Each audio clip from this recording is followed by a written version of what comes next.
इस एक्ट में अभी तक 3 बार संशोधन हुआ है, 2001 में हुआ है, 2003 में और 2019 में। मैं बात कर रहा हूँ गर्भधारण पूर्व और प्रसव पूर्व निदान तकनीकी लिंग चयन प्रतिषेध अधिनियम 1994 की बात। छोटा सा एक्ट है, इसको आज अपन को फिनिश करना है। देखिए, इसमें कुल 8 चैप्टर हैं, 34 धाराएं हैं, कुछ अतिरिक्त धाराएं भी जोड़ी गई हैं, जैसे 3A, 3B, 16A, 17A, 31A, ये कुछ 5 धाराएं अतिरिक्त जोड़ी गई हैं। 1 जनवरी 1996 से इसे लागू किया गया है। इम्पोर्टेंट डेट है, इसकी डेट पूछी जा सकती है। इसका एक्ट नंबर 57 है 1994 का। इसकी प्रकृति सांविधिक टाइप की है, सांविधिक टाइप की प्रकृति है, मतलब यानी विधिक प्रकृति माना जाएगा, लीगल क्रिमिनल प्रकृति माना जाएगा, ऐसा मान के चलिएगा। 20 सितंबर 1994 को इसको सहमति प्राप्त हुई है। गर्भधारण से पूर्व या उसके पश्चात लिंग चयन के प्रतिषेध का और आनुवंशिकी असमानताओं या मेटाबॉलिक विकारों या गुणसूत्रीय असमानताओं का कतिपय जन्मजात विकृतियों, लिंग सहलंग विकारों का पता लगाने के प्रयोजन के लिए प्रसव पूर्व निदान तकनीक के विनियमनों का। देखिए, लिंग चयन पर पूरी तरह से रोक लगाती है और जन्म के पहले लिंग चयन पर पूरी तरह से रोक लगाती है और जन्म के पहले किसी भी तरह की विकृति पाई जाती है बच्चे में, तो उस विकृति को निवारण के लिए रेगुलेशन किए जाने की ये बात करता है एक्ट। कौन सा? PNDT। तथा लिंग अवधारण के लिए ऐसी तकनीकों के जिनके कारण स्त्री लिंगी भ्रूणबद्ध हो सकता हो दुरुपयोग के निवारण का। अवधारण करने से भी ये रोक रखता है कि आप किसी भी एंगल से ना तो चयन कर पाएंगे, लिंग चयन कर पाएंगे, ना ही अवधारण करते हैं। दोनों चीज़ों का यहाँ प्रतिषेध किया गया है।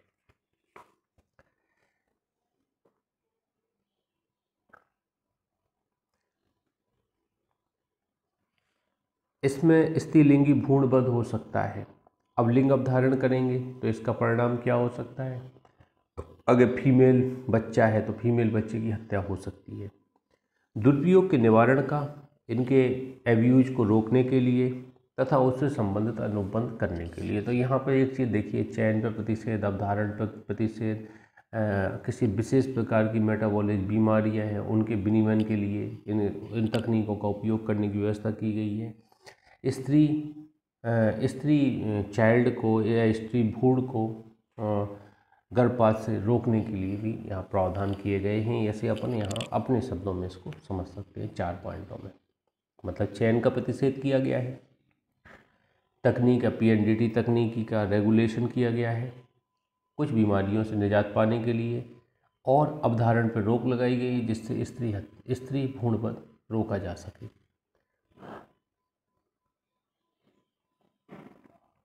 आगे बढ़ते हैं। जैसा आपको पता है 2019 से जम्मू एंड कश्मीर में लागू हो गया है। 31 अक्टूबर 2019 से 1 जनवरी 1996 प्रभावशील है, प्रवर्त वाली तारीख है, मतलब 1 जनवरी 1996 से लागू हुआ है। ये भी अपन को पता है सेक्शन 1 के तहत। सेक्शन 2 में कुछ परिभाषाएं दी गई हैं, लगभग 21 परिभाषाएं दी गई हैं। बड़ी सिंपल परिभाषाएं, इसको अपन कई बार पढ़ चुके हैं। इसका पढ़ने का पर्पज़ ये है अपना, इस एक्ट में काफ़ी गलतियां देखी जा सकती हैं। मैं चाहता हूं इसके OT आप लोग लगाएं बेहतर तरीके से। कुछ खास इस एक्ट में है नहीं है, कुछ लोगों का हुआ नहीं है एक्ट, इसलिए इसको पढ़ना है। और कई लोगों का ये भी कहना है कि सर अभी ये एक्ट पढ़ना, वो एक्ट पढ़ना। तो मैं आपको बता दूं, PNDT पढ़ेंगे आज, कल हम लोग पढ़ेंगे UAPA पढ़ेंगे, परसों हम लोग पढ़ेंगे डोमेस्टिक वायलेंस पढ़ेंगे, फिर इसके बाद हम NDPS लगाएंगे और फिर NDPS के बाद लास्ट में मोटर व्हीकल एक्ट लगाएगा। तो 1-2 दिन मुझे लगता है अगले महीने के हमें लेने पड़ेंगे। उसके बाद हम 1 यूनिट से लेके अपना ये जितना भी यूनिट है, करीब 10 यूनिट है, 1 से 10 यूनिट तक जाएंगे। इस दौरान 10-15 मिनट का अपना GS चलता रहेगा और यहाँ रिवीजन का क्लास से ही चलता रहेगा क्रैश कोर्स में। समुचित प्राधिकारी 2A में समुचित प्राधिकारी धारा 17 के अधीन नियुक्त प्राधिकारी समुचित प्राधिकारी। 2B में बोर्ड धारा 7 के अधीन गठित केंद्रीय पर्यवेक्षण बोर्ड। 2BA में गर्भ उत्पाद, अब इसमें मैंने बताया था गर्भधारण से जन्म होने तक, मतलब पूरी तरह से स्टेजेज है, जो पूरी स्टेजेज है कि किसी भी प्रक्रम का गर्भधारण का कोई उत्पाद जिसमें अतिरिक्त भ्रूण झिल्ली या भ्रूण या गर्भ उत्पत्ति है, मतलब पूरी तरह से प्रोडक्शन तक का इसमें है कि मतलब बच्चा का जन्म लेता है, उस स्थिति तक की स्थिति है पूर्ववर्ती स्थिति से, मतलब जैसे ही फर्टिलाइज होता है उस स्थिति से बच्चे के जन्म तक की स्थिति को यहाँ पर गर्भ उत्पाद कॉन्सेप्टस बोला जाता है। कॉन्सेप्टस, ठीक है। ये वर्ड आप लोगों को जैसे कॉन्सेप्टस, एम्ब्रो, फर्टस, ये वर्ड आप जब भी किसी लेडीज जो प्रेग्नेंट लेडीज है अगर उसको दिखाने जाते हैं गायनिको को, तो वो अगर कोई रिपोर्ट करवाता है, मान लीजिए सोनोग्राफी कराया है या कोई पर्चा लिखा है, तो पर्चे में इन शब्दों का यूज करेगा, तब आप थोड़ा ध्यान दीजिएगा तो आप अनुमान लगा सकते हैं किसकी बात कर रहे हैं। जैसे वो बोलता है एम्ब्रो, भ्रूण, गर्भधारण के पश्चात 8 सप्ताह 56 दिन के अंत तक कोई विकासोन्मुख मानव जीव। अब एम्ब्रो अगर वो लिख देता है एम्ब्रो में ये प्रॉब्लम है आपकी, इस तरह एम्ब्रो है, या कुछ लिख देता है कहाँ एम्ब्रो डेवलप के लिए ये चीज़ें, फॉलिक एसिड खाइए आप, सब तमाम चीज़ अगर लिख देता है तो एम्ब्रो का मतलब क्या है 56 दिन, गर्भधारण से फर्टिलाइजेशन से 56 दिन तक की स्थिति को एम्ब्रो बोला जाता है।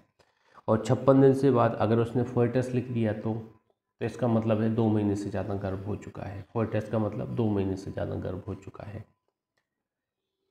कितना 57वें दिन, गर्भधारण या सृजन से 57वें दिन से प्रारंभ होकर 57वां दिन, 2 ही महीने मान लीजिए, जैसा जिसमें ऐसा समय वर्जित करके जिसमें उसका विकास निलंबित रहा हो और जन्म पर समाप्त होने वाली इसकी विकास की अवधि के दौरान कोई मानव जीवन प्रेत है।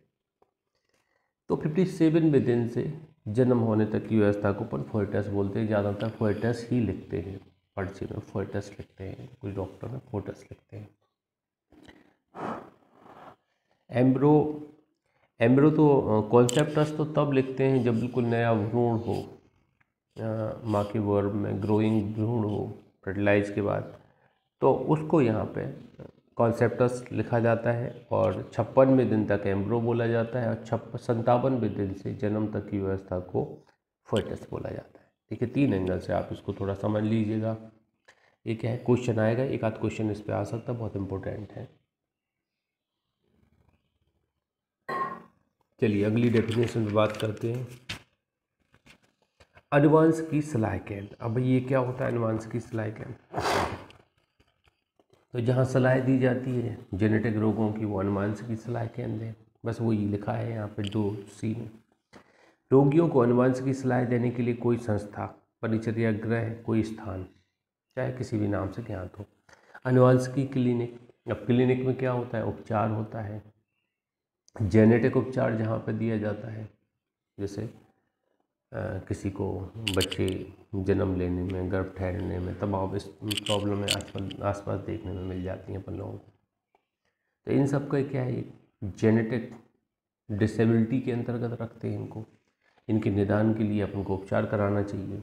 जैसे मेरे एक मित्र हैं विनोद सिंह, तो मेरा एक यहाँ पे अलीगढ़ मंगलायतन विश्वविद्यालय, यहाँ पे थोड़ी सेटिंग थी तो मैंने उन्हें वहाँ पे जॉब लगवाई थी लाइब्रेरियन में विश्वविद्यालय में। अब 20-25 हज़ार मिलते थे उनको, शुरुआत में प्राइवेट यूनिवर्सिटी थी, 2-4-5 साल नौकरी की, छोड़ दी उन्होंने। अब बोलते हैं यार फिर से लग जाए तो अच्छा। मैं कि छोड़ा क्यों यार, करते रहते, टाइम पास करते रहते, गाँव में आके क्या करोगे। अब इस तरह की थी। तो अब अनुवांशिक क्लिनिक, उनकी वाइफ जो है भाभी जी, उनको ये प्रॉब्लम थी। जो कॉन्सेप्टस है, कॉन्सेप्टस रुकते ही नहीं था, गर्भ नहीं ठहरता था, गर्भधारण हो जाता, वो हो जाता, गर्भपात हो जाता था अक्सर। तो इलाज करवाया उन्होंने अलीगढ़, ठीक हो गया। तो ये जो इलाज होता है इसको अपन क्या करते हैं, डिसेबिलिटी को निवारण करने के लिए इलाज होता है, जिससे प्रॉपर तरीके से उपचार करके गर्भ को ग्रोथ की जा सके। कोई क्लिनिक, संस्था, अस्पताल, परिचर्या गृह या कोई स्थान, चाहे वो किसी भी नाम से ज्ञात हो, जिसका प्रसव पूर्व निदान प्रक्रियाएं करने के लिए उपयोग किया जाता है। तो देखिए ये हो गया क्लिनिक, प्रसव पूर्व निदान प्रक्रिया करने के लिए, मतलब कुछ टेक्निक यूज करते हैं, जहाँ पे कुछ भी अस्पताल संस्था कुछ भी हो सकता है, इसको क्लिनिक बोलते हैं।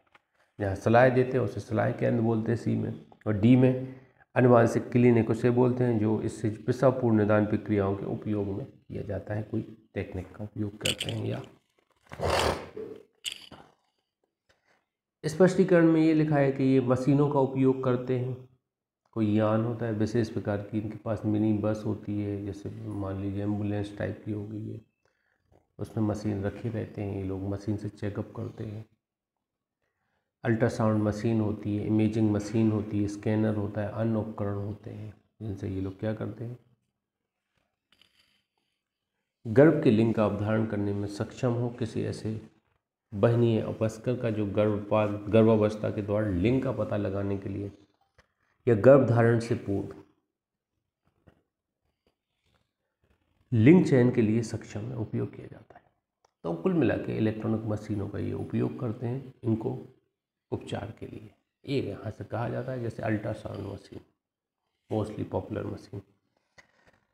आनुवांशिक प्रयोगशाला क्या होती है, हमें लगता है कुछ यहाँ प्रयोगशाला में प्रयोग किए जाते हैं। लेबोरेटरी होती है, इसको लेबोरेटरी बोला गया है। लेबोरेटरी में क्या होता है, सैंपल ले लेंगे आपसे, यूरिन सैंपल लिया जाता है, ब्लड सैंपल लिया जाता है, मोस्टली इनका परीक्षण होता है। ये भी इसी लैब से होता है।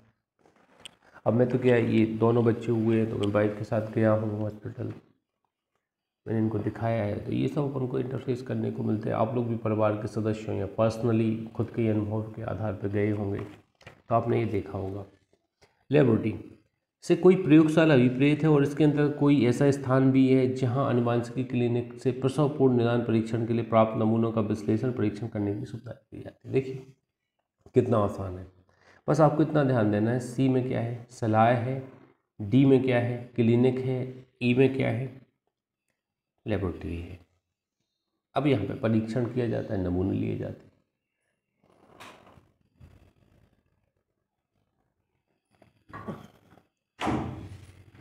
जब हम लोग गायनकों के यहाँ जाते हैं तो गायनको कहता है सोनोग्राफी करा के लाओ, तो हम लोग सोनोग्राफी वाले के यहाँ जाते हैं और उस पर्चे में लिखा रहता है कि आपको ब्लड रिपोर्ट और यूरिन सैंपल भी लेना है। तो ये जो कलेक्शन देते हैं इन लोगों को, उसका जो वो करते हैं, परीक्षण करते हैं, बताते हैं, तो ये अपन लेबोरेटरी में करते हैं। लेबोरेटरी और प्रयोगशालाएँ ये थोड़ी अलग ही अलग होती हैं, क्लिनिक अलग होती है, लेबोरेटरी अलग होती है हिसाब से।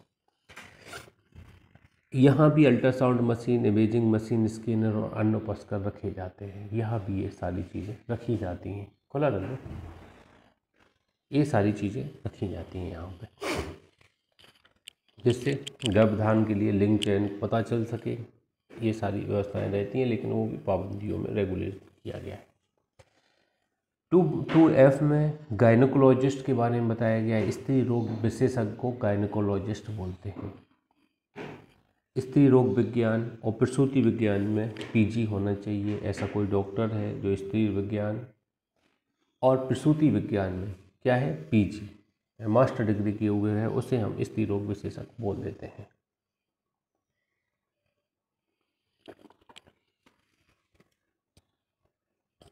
चलिए आगे बढ़ते हैं।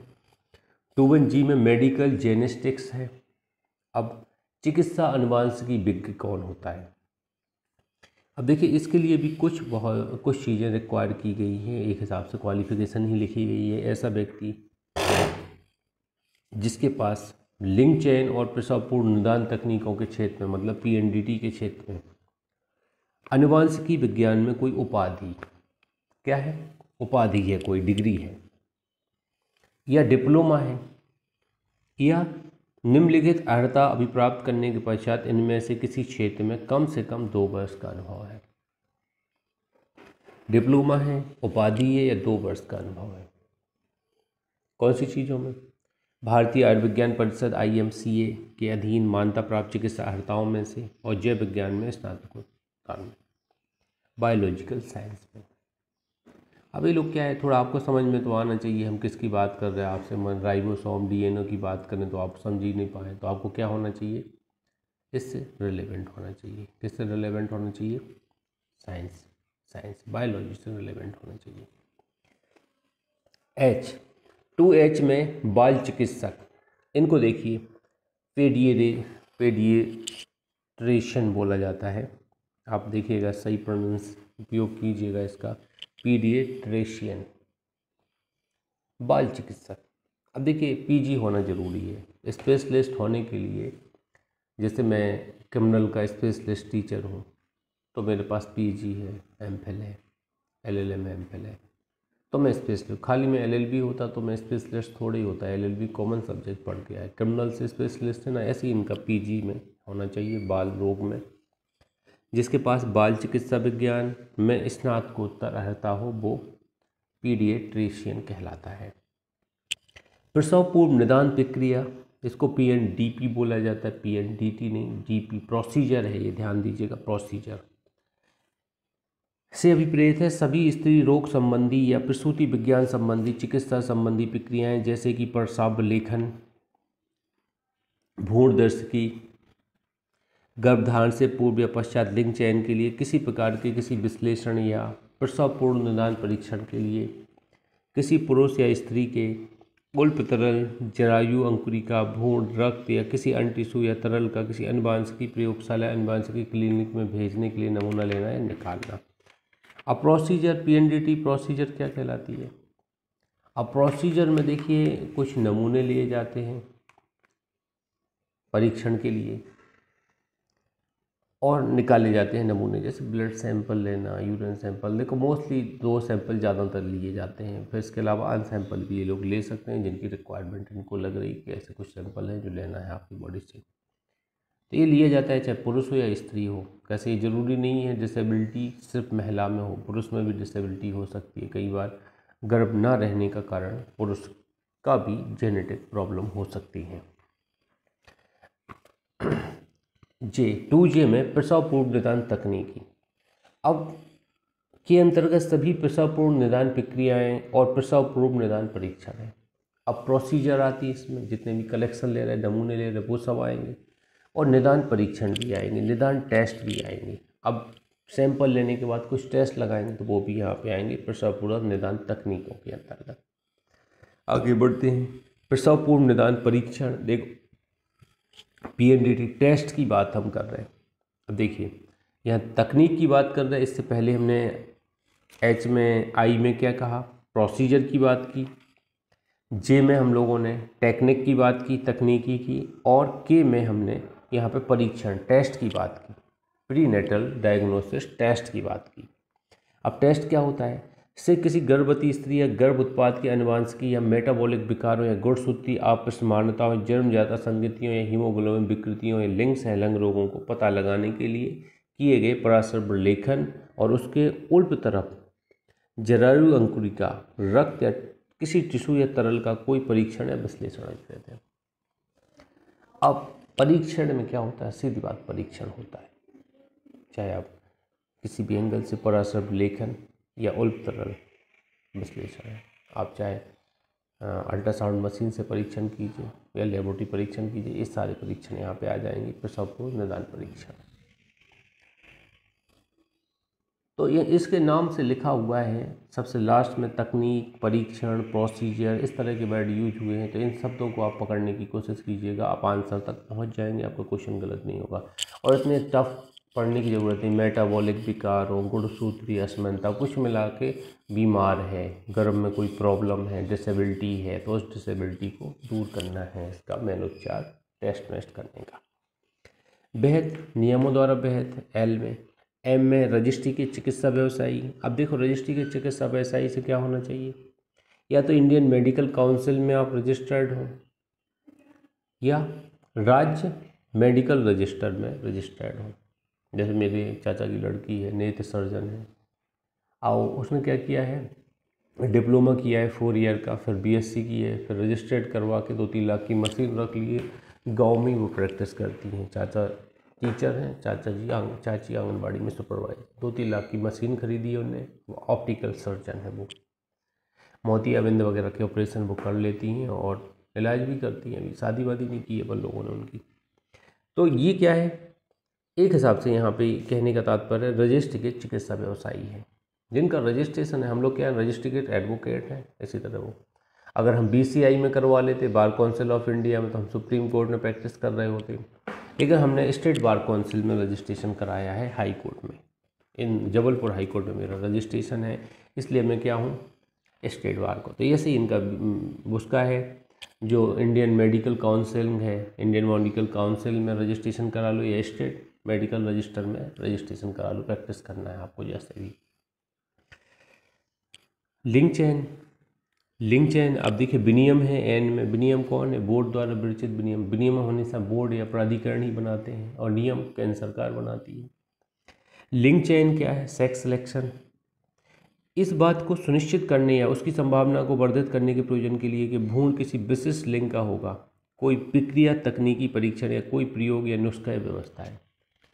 आप कुछ लोग बोलते हैं, देखिए कुछ भी आपका दादी के नुस्खे काम करें या कोई डॉक्टर बताए, जैसे मैं गया मिष्टी थी, मुझे तो देखो सम्राट हो गया था, तो कोई ज़्यादा पहले में भी मैंने कोई ना किसी से कहा अच्छे से हो जाए, बच्चे दोनों को प्रॉब्लम ना हो, गॉड से यही रिक्वायर की है। मिष्टी थी तब मैं गया, इनका सोनोग्राफी कराया वाइफ का, तो मैंने उससे पूछा कि यार बताओ लड़का है कि लड़की है, हमें पता तो चल जाए, कुछ भी दे भगवान ठीक है। तो बोलता है नहीं ये सब मना किया गया है, हम नहीं बताएंगे। डॉक्टर तो मना ही कर देता, नहीं ये कुछ नहीं बता पाएंगे हम, सॉरी। कंपाउंडर से कहा, थोड़ी भाई अच्छी बातें की, मैंने उससे इम्प्रेस किया। तो बोलता है भाई साहब हार्ट बीटिंग से पता चल जाएगा। बताइए क्या क्या कैलकुलेशन लगाते हैं, हार्ट बीटिंग। कुछ बोलते बच्चे में ज़्यादा हार्ट बीटिंग होती है, बच्चे में कम होती है, ऐसा उल्टा है, मुझे एग्जैक्ट पता नहीं है, मैंने आपको बताने वाला हूँ। तो उसने ऐसा बताया मुझे। कुछ महिलाएं कहती हैं कि जो गर्भ की स्थिति रहती है, बच्चा होने पे ऐसी स्थिति रहती है और लड़की होने पे ऐसी, तो मैं नहीं समझता हूँ ये क्या है, कि वंदतियाँ। तो इस तरह की चीज़ें हैं, ये लिंक चेन ही बोला जाता है। इस बात को सुनिश्चित करने या उसकी संभाव्यता को वर्धित करने के प्रयोजन के लिए कि भ्रूण किसी विशिष्ट लिंग का होगा, कोई प्रक्रिया, तकनीकी परीक्षण या कोई प्रयोग या नुस्खा या व्यवस्था है। तो कोई भी तकनीकी हो सकती, प्रयोग हो सकता है या नुस्खा हो सकता है। कि लिंग कैसा है, स्त्रीलिंगी है, पुरुषलिंगी है, ये मान। आगे बढ़ते हैं।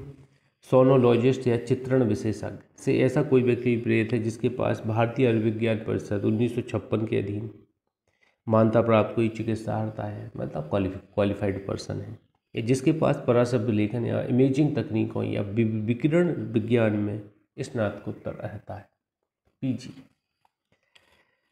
राज्य बोर्ड 2Q में राज्य बोर्ड है, धारा 16A के अधीन गठित राज्य पर्यवेक्षण बोर्ड है। कौन, स्टेट सुपरवाइजरी बोर्ड, इसके अंतर्गत 16A के अधीन। संघ राज्य क्षेत्र पर्यवेक्षण बोर्ड अभिप्रेत है, यूनियन टेरिटरी सुपरवाइजरी बोर्ड। देखिए राज्य बोर्ड के अंतर्गत 2 बोर्ड आते हैं, केंद्र बोर्ड के अंतर्गत 1 बोर्ड आता है, केंद्रीय पर्यवेक्षण बोर्ड, जो पहले पढ़ चुके अपन, कौन सी क्लॉज में पढ़ चुके, सबसे शुरू में देखिएगा। बोर्ड 2B में है केंद्रीय पर्यवेक्षण बोर्ड, और 2Q में क्या है, स्टेट बोर्ड। स्टेट बोर्ड में स्टेट बोर्ड आता है और स्टेट सुपरवाइजरी बोर्ड आता है, यूनियन टेरिटरी सुपरवाइजरी बोर्ड, दोनों आते हैं इसमें। राज्य सरकार संघराज्य क्षेत्र के संबंध में राज्य सरकार से 239 अनुच्छेद के अंतर्गत राष्ट्रपति द्वारा नियुक्त राज्य का प्रशासक है। तो ये डेफिनेशन है। देखिए अगर आप बिल्कुल ध्यान से सुन रहे हैं तो मैं यहाँ पे वो बताने की कोशिश कर रहा हूँ जिनसे आपका OT क्लियर होगा, तो ये आपको कैच करना है ऐसा। अब यहाँ पे एक प्रॉब्लम फिर आती है अपने साथ कि अगर आपसे पूछा जाए कि 2A में क्या है, सेक्शन PNDT एक्ट की धारा 2A में, या बोर्ड को परिभाषित किया गया है 2A में, 2B में, 2C में, 2D में, 2B में, तो एक बार लिख के देखना है अपन को। ऐसा नहीं कि मैंने पढ़ा दिया बस आपने एक साइड पढ़ कर चलो ख़त्म होगा, ये हम लोगों की गलती बहुत बड़ी रहती है। एक बार मेमोराइज करना है, 1 से लेके 34 धाराएँ हैं इसमें, ज़्यादा धाराएँ हैं भी नहीं है, लिख सकते। आगे बढ़ते हैं सेक्शन 3 पे बात करते हैं अपन। देखिए चैप्टर 2 रेगुलेशन को बताता है, जो भी क्लिनिक हैं, प्रयोगशालाएं, एडवाइजरी सेंटर हैं, उनको रेगुलेशन की बातें करता है। तो सेक्शन 3 कहती है अनुवांशिक केंद्रों, अनुवांशिकी प्रयोगशालाओं, अनुवांशिकी क्लिनिकों का विनियमन। जैसे अधिनियम प्रारंभ होता है उससे पहले ही देखिए 3 चीज़ें हैं, इसमें ध्यान दीजिएगा। जब कोई अनुवांशिक सलाह के अंदर अनुवांशिक प्रयोगशाला, अनुवांशिक क्लिनिक, जब तक कि वह इस अधिनियम के अधीन रजिस्ट्रेटेड ना हो, प्रसवपूर्व निदान तकनीकों से संबंधित कोई क्रियाकलाप नहीं करेगा या ऐसी क्रियाकलापों के किए जाने का सहमत या सहायक नहीं होगा। जैसे मान लो हम कहीं पर डॉक्टरी सीख आए, ठीक है, हम गर्भ से संबंधित डॉक्टरी सीख आए, हमने एक क्लिनिक खोल ली और रजिस्ट्रेशन कराया नहीं, और हम महिलाओं का परीक्षण करने लगे, दवाइयाँ देने लगे, गर्भ की स्थिति को स्ट्रेट करने लगे और प्रॉपर बच्चे का जन्म करवाने लगे, तो भाई ऐसा हम कर पाएंगे? नहीं। रजिस्ट्रेशन होना चाहिए। जब हम एलएलबी कर रहे थे, हम वकालत शुरू नहीं कर पाए, वकालतनामा पे साइन नहीं कर पाए। जैसे एलएलबी हुई, हमारा बार काउंसिल में रजिस्ट्रेशन हुआ। अब तो टेस्ट निकालना पड़ता, 2005 के आसपास तो टेस्ट नहीं होता था। 5-7 हज़ार रुपये फ़ीस लगी थी करीब। मेरी फ़ीस लगी होगी वही करीब 7500 के लगभग। कुछ इसकी स्कीमें मैंने ले ली थी, वो नहीं लेता तो और कम में 3-4 हज़ार में भी फ़ीस जमा हो जाती थी। अब ज़्यादा लगने लगी फ़ीस। तो रजिस्ट्रेशन रिक्वायर्ड है। देखो, आपको संस्थान चलाना है तो रजिस्ट्रेशन रिक्वायर्ड है, पहली चीज़। दूसरा, कोई भी अनुवांशिक सलाह के अंदर अनुवांशिक प्रयोगशाला, अनुवांशिक क्लिनिक किसी ऐसे व्यक्ति को जिसके पास ऐसी अर्हताएँ जो भेद की जाए नहीं है, मानार्थ या संदाय पर नियोजित नहीं करेगा, नियोजित नहीं कराएगा, उसकी सेवाएं नहीं लेगा। अब कह रहे सोनोग्राफी मशीन चलाना है, हम बीए करके आए हैं, मुझसे कह रहे सोनोग्राफी मशीन चलाओ। अरे आ जाओ, 500-3 हज़ार रुपये महीने देंगे। यही होती स्थिति, शोषण मतलब शोषण। डॉक्टर साहब खड़े हैं, हाँ चलाओ मशीन, उसको थोड़ा बहुत सिखा दिया और वो चला रहा है मशीन। ऐसा नहीं मशीन में आदमी को फंसा दे तो क्या करें बताओ। तो यहाँ पे स्पेशलिस्ट चाहिए, तो स्पेशलिस्ट में तो क्वालिफाइड पर्सन चाहिए आपको। क्वालिफिकेशन रिक्वायर है। दूसरी, पहला रजिस्ट्रेशन रिक्वायर है, दूसरा क्वालिफिकेशन रिक्वायर है। तीसरा, कोई भी चिकित्सा अनुवांशिकी विज्ञ, स्त्री रोग विशेषज्ञ, बाल चिकित्सक, स्त्री रजिस्ट्रीकृत चिकित्सा व्यवसायी, कोई अन्य व्यक्ति इस अधिनियम के अधीन रजिस्ट्रीकृत स्थान से भिन्न किसी स्थान पर कोई प्रसवपूर्व निदान तकनीकी प्रक्रिया स्वयं या किसी अन्य व्यक्ति के माध्यम से उपयोग नहीं करेगा, नहीं कराएगा, उपयोग में सहायता नहीं करेगा। अब जी कह रहे आपको जो भी काम करना है जहाँ पर रजिस्टर्ड प्लेस है, जैसे आप देवास के रहने वाले हैं, विजयनगर में आपकी क्लिनिक है, तो विजयनगर में ही आपको रजिस्टर्ड जगह पे ही आपको काम करना पड़ेगा। आप मशीन लेके घर पे नहीं आ सकते। मान लो घर पे मशीन लेके आ गए तो प्रॉब्लम हो सकती है, आप कहीं ना कहीं अपराधी हो सकते हैं, गर्भपात कर सकते हैं आप, होता है। अब मैं आपको बताऊं, अब जैसे देखेंगे हम सब लोग मेजर हैं, कोई माइनर ऐसा है नहीं है, कोई गलत कह रहे हैं। एक बोला जाता है महिलाओं में, जैसे गर्भपात कराने का एक व्यवस्थित तरीका बोल देते, सफाई करा के आए हैं, ऐसा देखने में आता है। तो ये भी एक हिसाब से गर्भपात ही तो है। डिसेबिलिटी अपन ने बता दी, कुछ भी लिखवा लिया डॉक्टर से, सफाई करवा दी, तो मतलब ये भी गर्भपात ही तो हो गया एक हिसाब से। तो रजिस्टर्ड 3 चीज़ें रिक्वायरमेंट है यहाँ पे रेगुलेशन के लिए। पहला क्या है, रजिस्ट्रेशन रिक्वायर्ड है। दूसरा, क्वालिफिकेशन होना चाहिए जो पर्सन काम करें इसमें। तीसरा, एक स्थान होना चाहिए जिसके लिए रजिस्टर्ड कराया जाए, रजिस्टर्ड प्लेस होना चाहिए। सेक्शन 3A ये अवधारणा के बारे में है।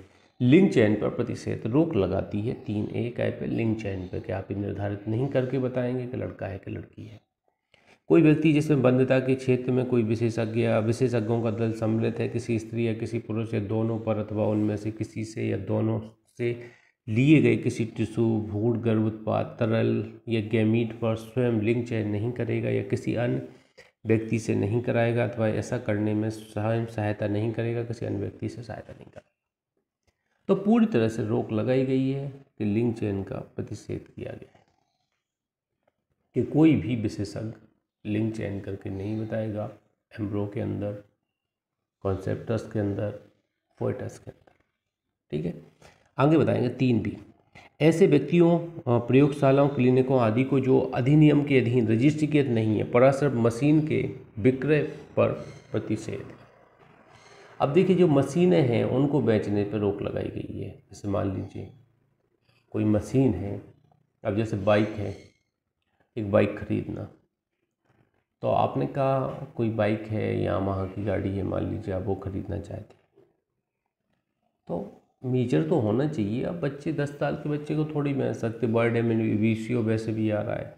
तो इसी तरह यहाँ पर भी देखा गया है कि ऐसे व्यक्तियों, प्रयोगशालाओं, क्लिनिकों आदि को जो अधिनियम के अधीन रजिस्टर्ड नहीं है, परामर्श मशीन के विक्रय प्रतिशत। आप सोनोग्राफी मशीन खरीदना चाहते हैं, इमेजिंग मशीन खरीदना चाहते हैं, तो क्या करना पड़ेगा? आपको रजिस्ट्रेशन पर्ची लगानी पड़ेगी दुकान पे। रजिस्ट्रेशन पर्ची लगाएंगे तो आपकी चाहिए गई मशीन आपको बेच दी जाएगी, सेल कर दी जाएगी। हम आप नहीं खरीद सकते। चलो क्या है, डॉक्टर ही नहीं है तो क्या है, मशीन रख लेते घर के अंदर, सोनोग्राफी करते रहेंगे, अपन जानकारी देते रहेंगे, अच्छी कमाई करते हैं। अब ये चीज़ें हैं देखो, तो यहाँ पे कोई व्यक्ति ऐसे किसी अनुवांशिकी सलाहकार केंद्र, अनुवांशिकी प्रयोगशाला, अनुवांशिकी क्लिनिक या किसी अन्य व्यक्ति को जो अधिनियम के अधीन रजिस्ट्रीकृत नहीं है, परामर्श मशीन, इमेजिंग मशीन, स्कैनर, भ्रूण के लिंग का पता चल लगाने के लिए सक्षम किसी अन्य उपस्कर का विक्रय नहीं करेगा। अभी बिल्कुल स्पष्ट कर दिया है कि भैया कोई भी चीज़ नहीं बेचना है जब तक रजिस्टर्ड ना हो संस्था। तो नो सेल, सेल प्रोहिबिट किया गया है। चैप्टर 3 पे चलते हैं, प्रसव पूर्व निदान तकनीकों का विनियमन। अब यहाँ टेक्निक के रेगुलेशन की बात यहाँ पे की जा रही है। देखिए ये धारा बहुत इंपॉर्टेंट है, सेक्शन 4। मान लीजिए आप एक डॉक्टर हैं, गायनोकोलॉजिस्ट हैं, ठीक है, आप एक का उपचार करना चाहते हैं, कैसे? इसको पढ़ते हैं, समझते हैं। देखिए प्रसव पूर्व निदान तकनीकों का विनियमन मतलब बच्चा जन्म होने के पहले क्या क्या अपन रोगों का उपचार कर सकते हैं, उसके लिए रेगुलेशन बताया गया, किस हद तक अपन यहाँ पर रह सकते हैं। देखिए इस अधिनियम के प्रारंभ से ही किसी भी स्थान का जिसके अंतर्गत रजिस्ट्री के अनुवांशिकी सलाह केंद्र, प्रयोगशाला, क्लिनिक है, किसी व्यक्ति द्वारा खंड 2 में विनिर्दिष्ट प्रयोजनों और 3 में विनिर्दिष्ट शर्तों को पूरा करने के पश्चात के सिवाय प्रसव पूर्व निदान तकनीक प्रक्रिया करने के लिए उपयोग नहीं किया जाएगा अथवा उपयोग नहीं कराएगा। इस पे आप जनरल रूल लिख लीजिए, सब क्लॉज 1 पे लिख लीजिए जनरल रूल।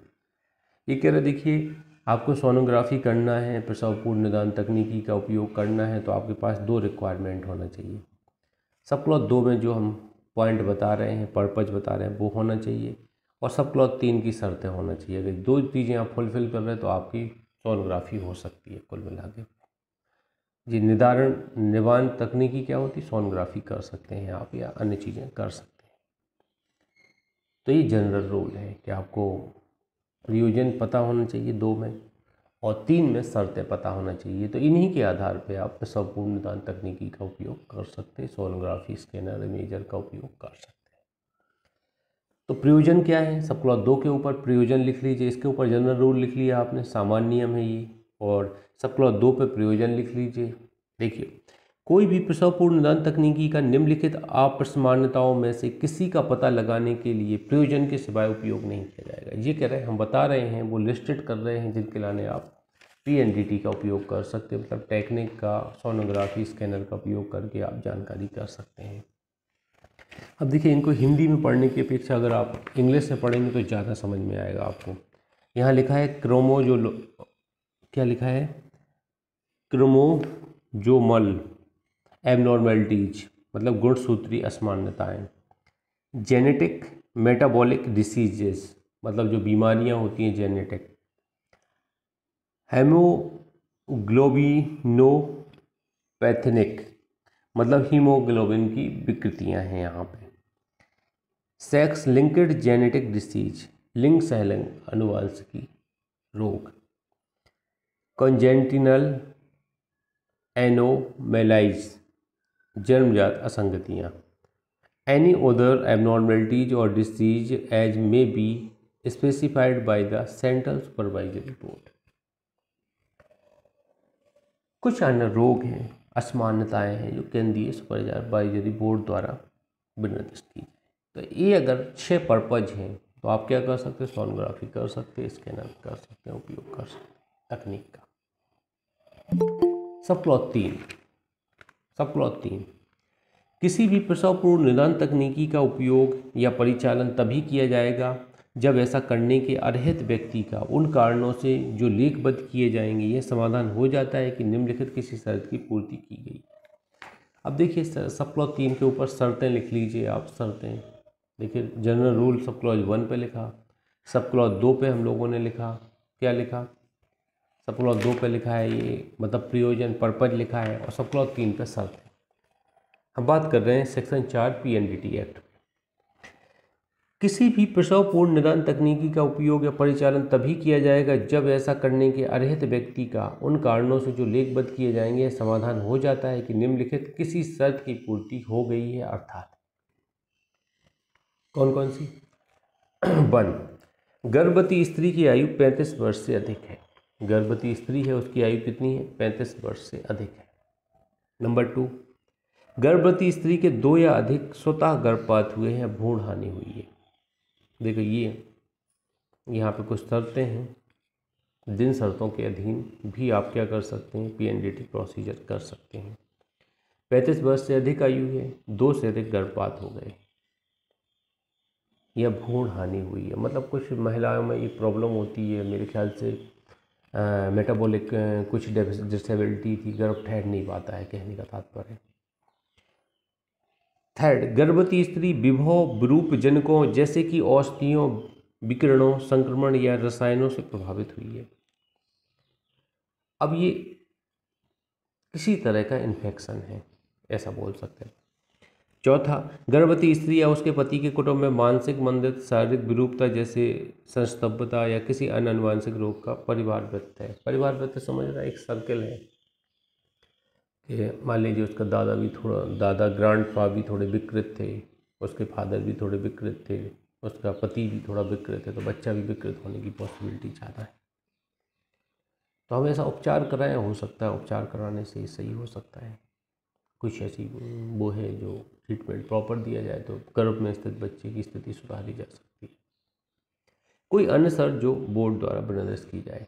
अब जब किसी के यहाँ देखिए अपन लोगों को, जैसे अपने रिलेशन में कोई के यहाँ गर्भवती कोई स्त्री है, तो अपन को बड़े सुंदर बच्चों की फ़ोटो देना चाहिए उनको। अब जैसा अपन देखते हैं वैसे ही बच्चे होते हैं, अच्छे सुंदर बच्चे होते हैं, ऐसा माना जाता है। तो ये यहाँ पे यही चीज़ यहाँ पे ये बताने वाले हैं कि अपन क्या करते हैं, अगर पता चला कि मेंटल डिसऑर्डर है, कोई ना कोई मेंटल असमानताएं पाई जाती हैं, तो उनको दूर करने के लिए भी, उपचार करने के लिए PNDT तकनीक का उपयोग कर सकते हैं, जिससे पता चल सकता है। परंतु किसी गर्भवती स्त्री पर पराशब्द लेखन करने वाला व्यक्ति क्लिनिक में ऐसी रीति में जो बहस की जाए उसका पूरा अभिलेख रखेगा, उसमें पाई गई कोई कमी या अशुद्धि धारा 5-6 के उपबंधों का उल्लंघन मानी जाएगी जब तक कि ऐसा पराशब्द लेखन करने वाला व्यक्ति उसके विरुद्ध साबित नहीं कर दिया जाए। अब बिना आधार कार्ड के तो घुसने ही नहीं देते हैं। अब मैं सोनोग्राफी कराने गया वाइफ की, तो वाइफ का आधार कार्ड लगा, वहाँ पे एड्रेस लिखना पड़ता, मोबाइल नंबर लिखना पड़ता, जिससे कनेक्टिविटी कर सके, पूरी जानकारी वो फुलफिल कराते हैं, फोटोकॉपी आधार कार्ड की भी लगाते हैं। कोई सबका 4, कोई व्यक्ति जिसमें गर्भवती स्त्री का नातेदार या पति सम्मिलित है, खंड 2 में विनिर्दिष्ट प्रयोजनों के सिवाय उस पर किसी प्रसवपूर्व निदान तकनीक का उपयोग नहीं कराएगा या उसे प्रोत्साहित नहीं करेगा। अब ये भी आप ध्यान दीजिएगा, नातेदार या पति सम्मिलित है, नहीं कराएगा, प्रोत्साहित नहीं करेगा, मतलब जबरन नहीं करवाएगा कि आप सोनोग्राफी कराओ, डॉक्टर बोल रहा है तो करवाइए, ऐसे नहीं कराइए आप। लेकिन अपन लोग नॉर्मली बोल देते हैं सोनोग्राफी करा लो, क्या स्थिति है बच्चे की पता चल जाएगा। आज तो फैशन हो गया, मैं आपको बता दूं, लंबा चौड़ा पैसा लेते हैं ये, 2-2, 3-3 हज़ार रुपये तक ले लेते सोनोग्राफी में, 1500 तक। मैंने कहा ना, मैं इंदौर में एक जगह में एक डॉक्टर थी, नर्स थी, MNS बैठती हैं, वो देखती हैं, उनकी फीस मात्र 20 रुपये है, मैं आपको बता दूं। और उनके प्रिस्क्रिप्शन के आधार पर 50% मुझे लेस होता था, मैं स्पेशल फ़ोन करवाता था मैडम से, 1000 लगना तो 500 लगते थे अपने सोनोग्राफी। 2-3 दोस्तों को भेजा मैंने वहाँ पे कि आप भी यहीं पे कराओ इलाज। अब बच्चे अच्छा है, देखो पैसा बचे, उतना खिलाओ पिलाओ महिला को, अननेसेसरी खर्च करने की क्या ज़रूरत है। ज़रूरत है तो और बेहतर करवाओ, जितना अपन को रिक्वायरमेंट है वो जानकारी करना है वो आप जानकारी कर लो, क्या है। आगे बढ़ते हैं, सब क्लॉज 5 में आ जाते हैं। कोई व्यक्ति जिसमें किसी स्त्री का कोई नातेदार पति सम्मिलित है, उस स्त्री पर या उसके नातेदार पति या दोनों पर किसी लिंग चयन करने की किसी तकनीकी का प्रयोग नहीं कराएगा, करने को प्रोत्साहित नहीं करेगा। आप ये नहीं कहेगा कि आप सोनोग्राफी करा लो जिससे पता चल जाए लड़का है लड़की है। रिश्तेदार बहुत बोल देते हैं, अरे कुछ सोनोग्राफी करते हैं, घरों में करते हैं, उनसे आप कांटेक्ट करो, पता चल जाएगा, वहाँ सोनोग्राफी कराओ, लड़का है कि लड़की है। क्या फ़र्क पड़ना है यार, 60-70 साल में मर जाना है, फालतू में लगे हैं कि लड़का है लड़की। 2 लड़के हो गए तो दोनों को कर दो, ना उन्हें सेवा कर लेना है। 2 लड़की होगी, दोनों को करो, निपटो जाओ, हो गया। लड़कियां भी बाप की फ़ोटो लगाए रहेंगी, ये मेरे पिताजी थे, माँ की फ़ोटो लगाए रहेंगे, लड़के भी लगाए रहेंगे, कर दो, दोनों को फ्री हो जाओ। सब मेंटलिटी ओल्ड मेंटलिटी है आज के समय, कोई फ़र्क नहीं पड़ता कौन से लड़के सेवा कर रहे हैं माँ बाप की, बताओ। ये लड़के होना ये थोड़ी ही है कि आप लड़के हैं तो आप बहुत सही हैं या लड़की सही नहीं है। तो मेरे ख्याल से जितनी हमारे घर से लगाव मेरी बहन को है, शायद हम लोग जितने बाहर होते जा रहे हैं, जितने आगे बढ़ते जा रहे हैं, उतना लगाव कम होता जा रहा है। उसको ज़्यादा लगाव है, सबकी फिक्र ज़्यादा रहती है। तो ये क्या है, मुझे ख्याल से कई मामलों में लड़कियाँ ज़्यादा आगे हैं लड़कों से। लड़के क्या हैं, उनकी आवश्यकताएं होती हैं, वो माँ बाप से वो आवश्यकताओं की पूर्ति करवाते रहते हैं। जब उनकी बारी आती है तो शादी हो जाती है, तो हो सकता है उतनी आवश्यकताएं माँ बाप की नहीं केयर करते हैं। तो ऐसी स्थिति हमें देखने को मिलती है समाज में। तो लड़का लड़की क्या है, अब कुछ है ही नहीं है इन चीज़ों में, सेंस ही नहीं है। लड़कियों को इतना पढ़ा दो, अच्छे अधिकारी बना दो कि अधिकारी बनने के बाद आपको कुछ सोचना ही नहीं पड़े, लड़की डिसाइड करें कहाँ शादी करना है, जॉब करें, कमाएं। कितने सारे तो विकल्प हैं। लड़का लड़की अब सबॉर्डिनेट कोई किसी के नहीं है, सब इक्वल है आज के समय में।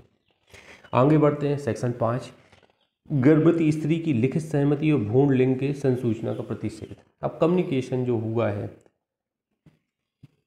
लिखित सहमति ली जाएगी और भ्रूण लिंग की संसूचना पर रोक लगाई जाएगी। देखिए धारा 3 की खंड 2 में निर्दिष्ट कोई भी व्यक्ति प्रसव पूर्व निदान प्रक्रियाओं का प्रयोग तब करेगा जब उसने संबंधित गर्भवती स्त्री को ऐसी प्रक्रियाओं के सभी ज्ञान, अनुषंगी प्रभावों और अनुवर्ती प्रभावों को स्पष्ट कर दिया है। मतलब सहमति ले ली, सब बता दिया कि इस तरह की प्रॉब्लम हो सकती है।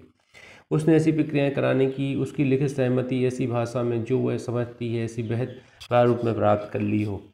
खंड बी के अधीन प्राप्त उसकी लिखित सहमति की प्रति गर्भवती स्थिति को दे दी गई हो। सप्लॉ 2, कोई व्यक्ति जिसमें प्रसव पूर्व निदान प्रक्रिया कराने वाला व्यक्ति सम्मिलित है, संबंधित गर्भवती स्त्री या उसके नातेदारों किसी व्यक्ति को शब्दों, संकेतों द्वारा या किसी अन्य रीति से भ्रूण का लिंग संसूचित नहीं करे।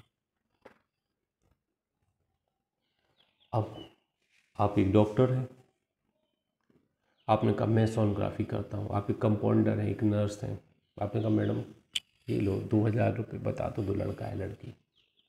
तो मैडम ने कहा मैं 1 बोलूँगा तो समझ जाना लड़की है, और मैं बोलूँगा प्लस बोलूँगा समझ जाना लड़का है, या 2 बोलूँगा तो समझ जाना लड़का है।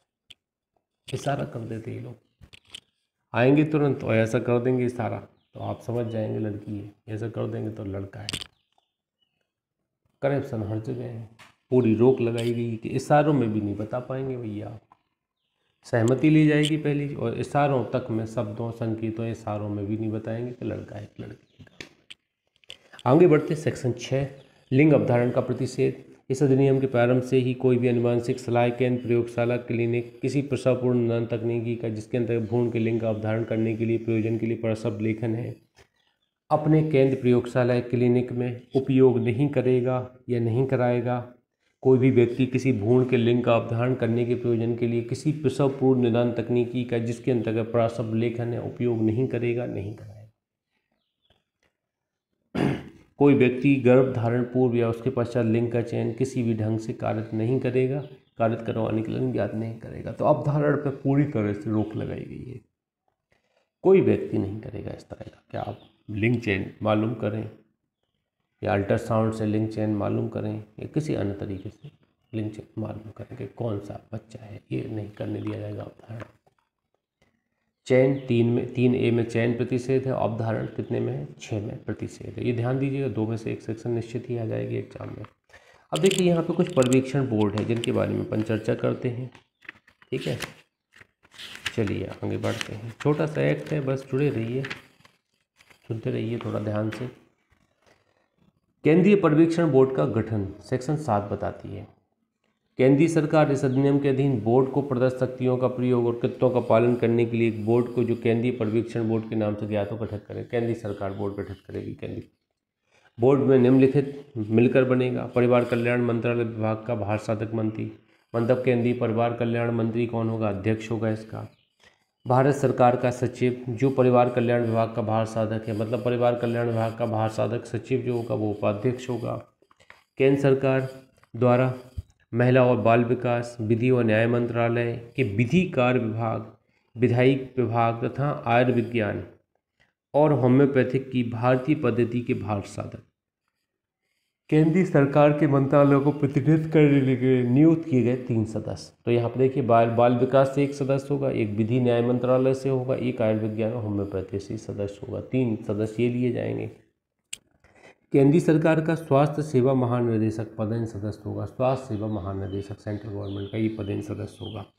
10 सदस्य जो निम्नलिखित में से 2-2 केंद्रीय सरकार द्वारा नियुक्त किए जाएंगे। ये 5 खंड दिए गए, 5 खंड में से 2-2 सदस्य लिए जाएंगे। जैसे विख्यात चिकित्सा अनुवांशिकी विख्यात स्त्री रोग विज्ञानी, प्रसूति रोग विज्ञानी, स्त्री रोग या प्रसूति तंत्र का विशेषज्ञ, विख्यात बाल चिकित्सा विज्ञानी, विख्यात समाज विज्ञानी, और यहाँ पे विख्यात इमिनेंट बोला जाता है महिला कल्याण संगठनों के प्रतिनिधि भी यहाँ पे लिए जाएंगे। तो ये आप थोड़ा देख लीजिए, 5 में से पूछा जा सकता है इनमें से किन में से सदस्य नहीं लिए जाएंगे इस संगठन में।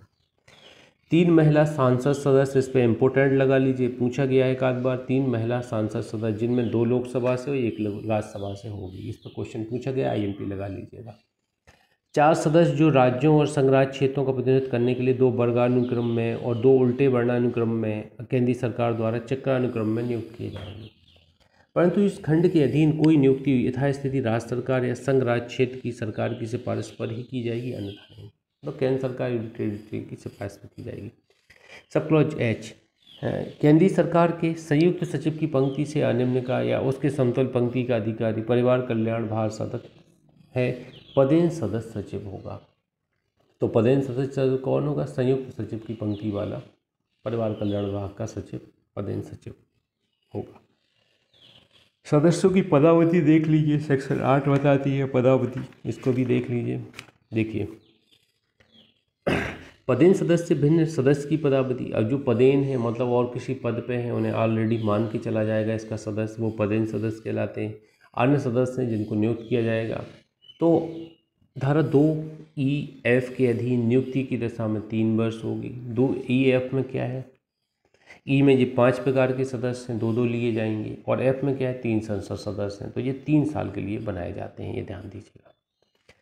परंतु यह तब जबकि धारा 7(2)(F) के तहत निर्वाचित किए गए सदस्य का पदावधि उस समय तुरंत संप्रद हो जाएगी या जब वह मंत्री या राज्य मंत्री या उपमंत्री या लोकसभा का सभापति, उपसभापति या राज्यसभा का उपसभापति बनता है, सदस्य का सदस्य होना बंद कर देता है जिससे वह निर्वाचित हुआ था। जैसे ही वो लोकसभा अध्यक्ष बना दिया जाता है, राज्यसभा का सभापति बना दिया जाता है, ये पद पर नहीं रह पाएगा लोकसभा सदस्य। ये भी आपको ध्यान देना है। सिर्फ आपको सदस्य होना है, किसी विशेष पद पर नहीं होना है। सब क्लॉज 2 बोलती है सदस्य के पद में कोई आकस्मिक रिक्ति, मृत्यु या पदत्याग, रुग्णता या असमर्थता के आधार पर होती है तो केंद्रीय सरकार नए सिरे से नियुक्ति करके भरी जाएगी। शेष पदावली के लिए पद धारण करेंगे ऐसे नियुक्त व्यक्ति, ये भी इसमें कहा गया है। सब क्लॉज 3 कहती है उपाध्यक्ष ऐसे कृत्यों का पालन करेगा जो अध्यक्ष से सौंपे।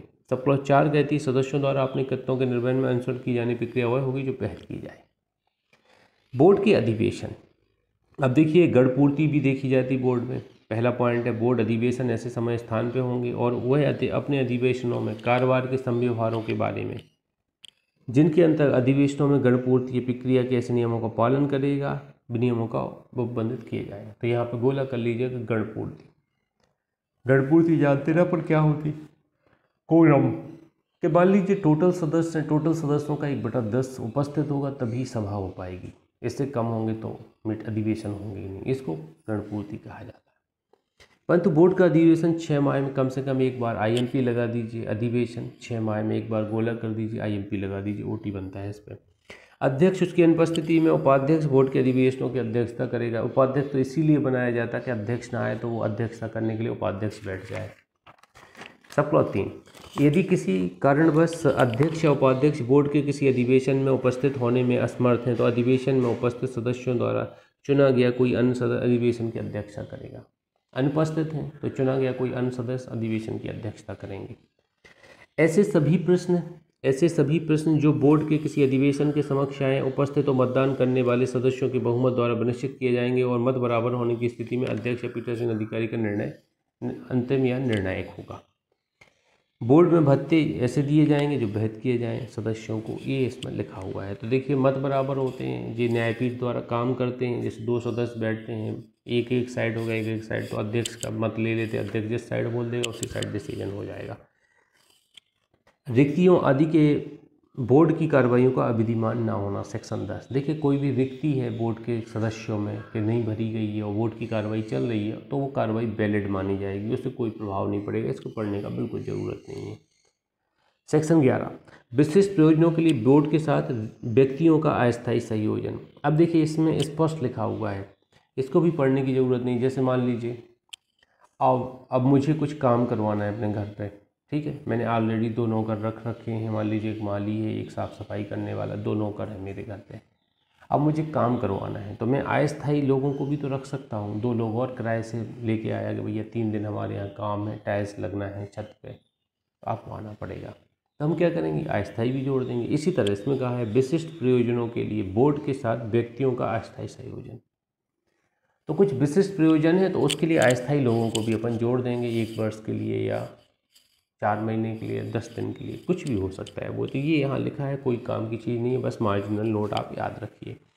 12, बोर्ड के अधिकारियों और अन्य कर्मचारियों की नियुक्ति। अब ये भी देखिए, अब इसमें कोई स्पेसिफाइड अधिकारी कोई है नहीं है कि मतलब उसको अपन को याद रखना जरूरी है। इस धारा को अपन कई बार पढ़ चुके हैं। तो यहाँ पे ये बताया गया है बोर्ड में कुछ अधिकारियों कर्मचारियों की नियुक्ति कौन करेगी, बोर्ड द्वारा नियुक्त कर सकेगा, बोर्ड ही करेगा अपने अधिकारियों कर्मचारियों की नियुक्ति, ये इसमें बताया गया है। बस ये आपको यहाँ पर ध्यान देना है।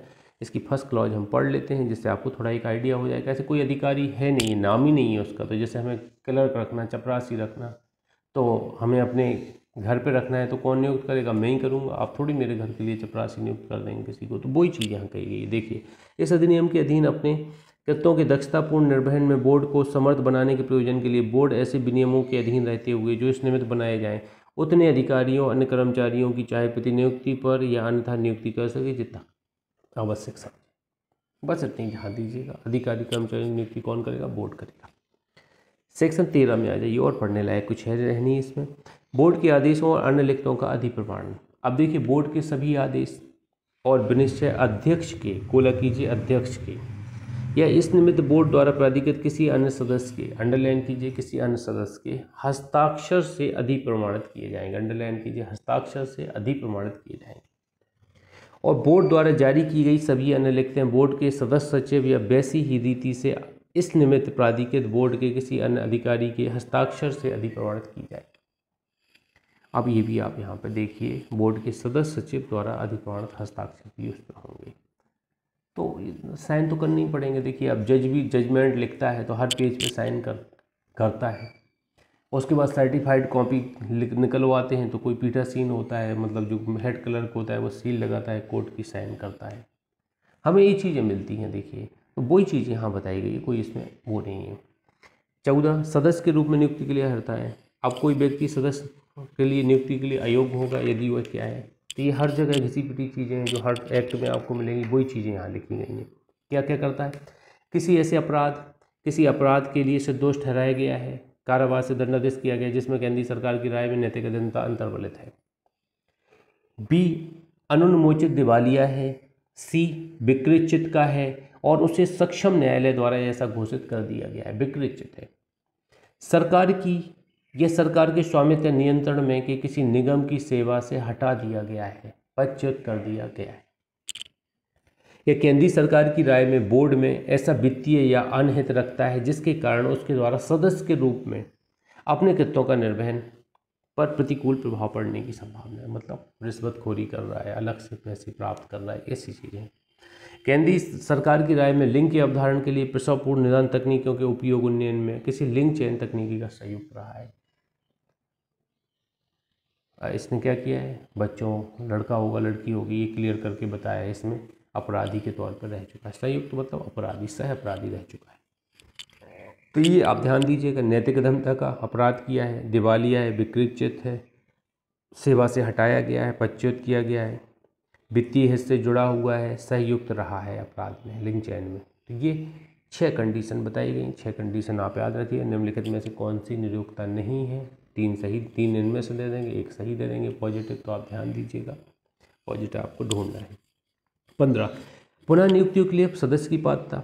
अब ये कह रहे हैं कोई सदस्य कोई व्यक्ति जो सदस्य नहीं रह गया ऐसे सदस्य के रूप में पुनः नियुक्ति के लिए पात्र होगा। मतलब एक बार आप अपॉइंटमेंट हो गए, समय अवधि खत्म हो गई, फिर दोबारा रीअपॉइंट किए जा सकते हैं। परंतु पदेन सदस्य से भिन्न कोई सदस्य लगातार 2 अवधियों से अधिक के लिए नियुक्त नहीं किया जाएगा, लेकिन 2 अवधि तक कर सकते हैं। मतलब एक सांसद है 3 वर्ष के लिए, अगले 3 वर्ष के लिए फिर नियुक्त किया जा सकता है, फिर अगले 3 वर्ष के लिए, 9 साल के लिए नहीं हो पाएगा नियुक्त, ये ध्यान देना। अब बोर्ड के कृत्य क्या होंगे? यहाँ पे सेक्शन 16 बोर्ड के कृत्य बताती है। प्रसव पूर्व निदान तकनीकी, लिंग चयन तकनीकों के उपयोग दुरुपयोग के विरुद्ध केंद्रीय सरकार को सलाह देता है बोर्ड। नियमों के कार्यान्वयन का पुनर्वलोकन करना, मॉनिटर करना, सिफारिश करता है बोर्ड।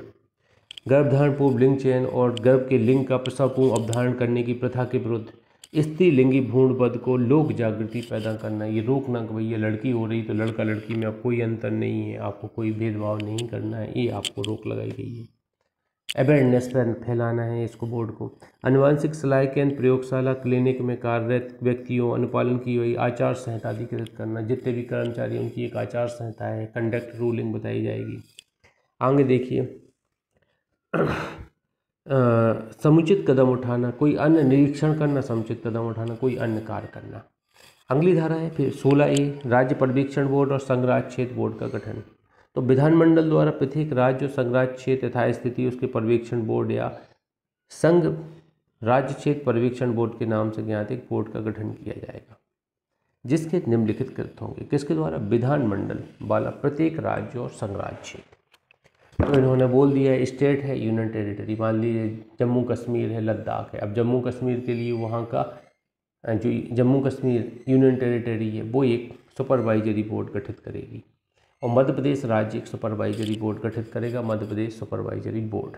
तो ये आप ध्यान दीजिएगा, स्टेट और यूनियन टेरिटरी को ही अधिकार दे दिया गया है। जिनके निम्नलिखित कृत्य होंगे। अब क्या कार्य होंगे? तो सेंट्रल वाले पर्यवेक्षण बोर्ड से मिलते जुलते कार्य होंगे, इनको भी अपन देख लेते हैं। राज्य में गर्भधारण, लिंग चयन, गर्भ के लिंग का प्रसवपूर्ण अवधारण करने की प्रथा के विरुद्ध उसके कारण स्त्रीलिंगी भ्रूणवध और लोक जागृति पैदा करना, बच्चियों का वध न करें, अवेयरनेस फैलाना, पुनर्वलोकन करना कार्रवाइयों का, समुचित सिफारिशें करना, कार्यान्वयन, नियमों कार्यान्वयन का मॉनिटर करना, सिफारिशें करना। बोर्ड केंद्रीय बोर्ड या केंद्रीय सरकार को समेकित रिपोर्टें भेजना। अन्य कृत्य राज्य बोर्डों में निम्नलिखित से मिलकर बनेगा। अब राज्य बोर्ड निम्नलिखित से मिलकर बनेगा, कौन कौन होगा? राज्य सरकार का परिवार कल्याण मंत्री पदेन अध्यक्ष होगा। राज्य सरकार का परिवार कल्याण मंत्रालय का भार साधक सचिव इसका उपाध्यक्ष होगा। महिला बाल विकास, समाज कल्याण, विधि, आयुर्विज्ञान, होम्योपैथी के पदेन सचिव इसके प्रतिनिधि होंगे। स्वास्थ्य परिवार कल्याण, आयुर्विज्ञान, होम्योपैथिक का पदेन निदेशक होंगे इसके। 3 महिला सदस्य होंगी, विधानसभा विधान परिषद की होंगी। इसके बाद आगे देखेंगे 10 सदस्य होंगे जो इन वर्गों से दिए जाएंगे। 5 विख्यात इमिनेंट समाज विज्ञानी, विधि विशेषज्ञ, गैर सरकारी संगठनों से, एनजीओ से या अन्यथा विख्यात महिला सक्रियता वाले इमिनेंट वुमेन एक्टिविस्ट, विख्यात स्त्री रोग विज्ञानी, प्रसूति विज्ञानी या स्त्री रोग या प्रसूति तंत्र के विशेषज्ञ, विख्यात बाल चिकित्सक या चिकित्सीय अनुवांशिकी विज्ञान, विख्यात विकिरण चिकित्सा विज्ञानी या सोनोलॉजिस्ट। अब देखिए यहाँ बिल्कुल इजी है, आप यहाँ पे थोड़ा बहुत अंतर देखेंगे। देखो विधि विशेषज्ञ, गैर सरकारी संगठन, विख्यात महिला सक्रियतावादी और सोनोलॉजिस्ट, ये 2-3 वर्ड यहाँ पे एक्स्ट्रा जोड़े गए हैं केंद्र पर्यवेक्षण बोर्ड के अलावा। ये 2-3 यहाँ पे अलग से जोड़े गए हैं और सब सेम है। एक अधिकारी जो परिवार कल्याण के भार साधक संयुक्त निर्देशक की पंक्ति से नीचे का ना हो, पदेन सदस्य सचिव होगा। सब क्लॉज 3 कहती है बैठक 4 माह में कम से कम 1 बार होगी। IMP लगा दीजिए, बैठक 4 माह में 1 बार होगी। पदेन सदस्य से भिन्न किसी सदस्य की पदावधि 3 वर्ष की हो सकेगी। पदेन सदस्य से भिन्न किसी सदस्य के पद की रिक्ति में आई उसकी नियुक्ति को भरा जाएगा। और यहाँ पे देखा जाएगा अगर ये सभापति वगैरह हो जाते हैं, विधानसभा के सदस्य अध्यक्ष हो जाते हैं, तो इन्हें पद पे नहीं रहना होगा, ये बताया गया 6 में। कुल सदस्य संख्या की 1/3 होगी, गणपूर्ति 1/3 रखी गई है कुल सदस्य संख्या का। अब यहाँ पे कुल सदस्य संख्या की 1/3 से अधिक नहीं होगी, सदस्यों को संयोजित कर सकेगी, अन्य सदस्य जोड़ सकेगी जो 1/3 तक हो सकेंगे। यहाँ बताया गया मताधिकार के सिवाय सभी शक्तियाँ कृत होंगे। सहयोजी सदस्य जो अस्थायी सदस्य जोड़े जाएंगे उन्हें मताधिकार का अधिकार नहीं होगा। आगे बताया गया राज्य बोर्डों और प्रक्रियाओं शर्तों का अनुसरण करेगा जो बोर्ड द्वारा बोर्ड को लागू हो। तो ये भी ध्यान दीजिएगा, ये